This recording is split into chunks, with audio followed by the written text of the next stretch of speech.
4 जून को पूरे Indian education system का सबसे बड़ा स्कैम सामने आता है, नीट स्कैम। लेकिन क्या ये स्कैम सिर्फ नीट तक सीमित है? मैं नहीं मानता। इस फोटो को ध्यान से देखना भाई, ये जेईई एडवांस 2021 का रोल नंबर वर्सेस रैंक का डेटा है। पूरे डेटा में कोई प्रॉब्लम नहीं है, लेकिन जैसे ही तुम रोल नंबर 165 को देखते हो, उसकी 21 ऑल इंडिया रैंक आ रही होती है। ठीक है भैया, किसी ना किसी की हर साल 21 रैंक तो आती ही है, कोई बड़ी बात थोड़ी है। लेकिन एक अजीब सी बात देखने को मिलती है, जस्ट इसका बराबर वाला रोल नंबर 166 रोल नंबर, जिसकी 151 रैंक आती है। कितनी माइन्यूट सी पॉसिबिलिटी है कि दो इतने हाई रैंकर साथ में बैठ के पेपर लिख रहे हैं और दोनों के आसपास 7000 9000 वाले बच्चे बैठे। लेकिन ऑब्वियसली ऐसा हो सकता है, इसमें कोई बड़ी बात नहीं है। लेकिन भैया ये तो पॉसिबल है ना, हो सकता है दो टॉपर आपस में साथ में बैठ के लिख रहे हो, मान ली तुम्हारी बात। लेकिन जब AIR 151 इस बच्चे का डेटा उठा के जेईई मेंस का रिजल्ट चेक करोगे तो उसकी परसेंटाइल आती है 78 परसेंटाइल। अब मुझे बताना, जिस बच्चे ने भी जेईई की तैयारी करी होगी, क्या ये ह्यूमनली पॉसिबल है कि 78 परसेंटाइल से सीधा तुम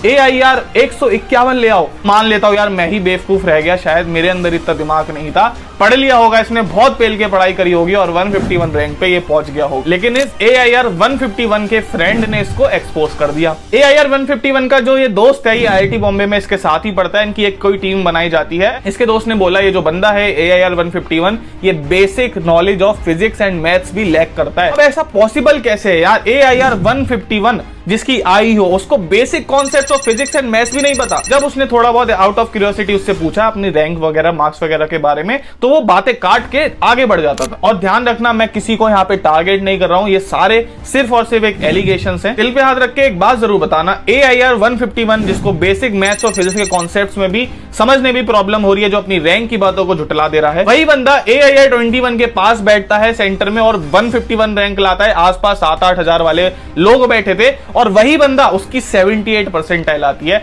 ये सारे कोइंसिडेंसेस हैं या फिर एक बहुत बड़ा स्कैम है, मुझे नहीं पता, तुम ही लोग इस पे डिसाइड करो। सिमिलरली एक और स्टोरी आती है एक बंदे की जिसकी 7 परसेंटाइल थी जेईई मेंस 2024 के जनवरी अटेम्प्ट में, उसकी 100 परसेंटाइल आई है जेईई मेंस अप्रैल अटेम्प्ट में, 300 में से 300 मार्क्स। अबे मजाक चल रहा है क्या भाई, या फिर मैं ही बेवकूफ रह गया अपनी प्रिपरेशन में? नियरली 2 मंथ्स में कोई बंदा इतना बड़ा इंप्रूवमेंट कैसे कर सकता है? लेकिन हो सकता है कर लिया हो भाई, हमें क्या पता। थोड़ा सा इन्वेस्टिगेशन करने के बाद पता लगता है इन्होंने भी, इन भाई साहब ने भी, जो कि तेलंगाना स्टेट से बिलोंग करते थे और इनके साथ ही जो कि AIR 1 थे, जिनके परफेक्ट 300 बाय 300 मार्क्स आए हैं, उनसे कॉपी किया है। और जिस इंसान का कंप्यूटर में ये झांक रहा था, कॉपी किया था, उसका खुद का स्टेटमेंट है, खुद उसने माना है कि इस बंदे ने मेरा पूरा 300 में से 300 का पेपर छाप लिया था। मान लो तुम एक ऐसे बच्चे हो जिसकी जेईई मेंस में 300 बाय 300 मार्क्स आए, यानी कि परफेक्ट स्कोर 100 परसेंटाइल AIR 1, तो क्या तुम जेईई एडवांस का पेपर लिखने नहीं जाओगे क्या? ये बंदा जेईई एडवांस का पेपर लिखने ही नहीं गया कि किसी को शक ही ना हो, अगर पेपर में जेईई एडवांस के पेपर में कम मार्क्स आ गए तो मेरे ऊपर कोई शक ही नहीं करेगा। तुम मुझे बताना, तो अगर तुम में थोड़ा सा भी दिमाग है, तुमने थोड़ी सी भी पढ़ाई करी है, तुम्हारा थोड़ा सा भी ब्रेन डेवलप्ड है, क्या ये चीटिंग का केस नहीं है? क्या हो रहा है ये ट्रांसपेरेंसी है, ये वहां पे स्ट्रिक्टनेस है। वहां पे जो इन्फिलेटर बैठे होते क्या कर रहे होते? समोसे खा रहे होते हैं। किस तरह का एग्जाम है जहाँ पे साइड में कंप्यूटर में जाके के लोग 300 बाय 300 मार्क्स ले आ रहे हैं? तीसरे स्कैम पे जाने से पहले तुम लोग के लिए एक छोटा सा सरप्राइज, ये है तुम्हारे रिवीजन का ब्रह्मास्त्र, जिससे कि तुम्हें दूसरों के कंप्यूटर में झांकने की जरूरत नहीं पड़ेगी और सारे फॉर्मुला, सारी इंपॉर्टेंट चीजें एकदम टिप्स पे रहेंगी। ये है रेंच और रिवीजन की तरफ से फ्लैश कार्ड्स। एंड मैं सच बताऊं, जेईई प्रिपरेशन को 2 साल हो गए छोड़े हुए, लेकिन मैं अभी भी जब स्टूडेंट्स को पढ़ा रहा होता हूँ, इन कार्ड्स का यूज कर रहा होता हूँ, क्योंकि ये है इतनी वर्दी। देख लो कितनी छोटी जगहों पे कंपाइल कर दिया एंड इसके अंदर सब कुछ है। अगर ये कार्ड्स मेरे को अपनी जेईई प्रिपरेशन के टाइम में मिल जाते तो भाई साहब केमिस्ट्री में 100 परसेंटाइल पक्की हो जाती। फिजिकल केमिस्ट्री, इनऑर्गेनिक केमिस्ट्री और ये फिजिक्स है, इनके भी तुम फ्लैश कार्ड अगर देखोगे तो इन्होंने इलेक्ट्रोस्टैटिक में भी तुम देख सकते हो काफी अच्छे से कर रखा है। हर एक चैप्टर को कंपाइल किया है, चाहे वो मैथ्स हो, चाहे वो केमिस्ट्री हो, चाहे वो फिजिक्स हो। और सबसे अच्छी बात क्या भाई, बहुत कलरफुल, प्यारे प्यारे से, फैसिनेटिंग से है, तो पढ़ने में भी बोरियत नहीं होती। अल्ट्रा फ्लैश कार्ड्स को प्रिपेयर किया है टॉप फैकल्टी ने और मैंने खुद से भी रिव्यू करा है, इनके अंदर कोई प्रॉब्लम नहीं है। 10 मिनट में तुम एक चैप्टर को रिवाइज कर सकते हो हर टेस्ट के पहले। लिंक डिस्क्रिप्शन में दी है, वरना तुम इनकी ऑफिशियल वेबसाइट पे जा सकते हो, उसको स्कैन करके वहां से भी परचेस कर सकते हो। बिलीव मी, बहुत अच्छी इन्वेस्टमेंट तुम्हारी जेईई प्रिपरेशन में होने वाली है।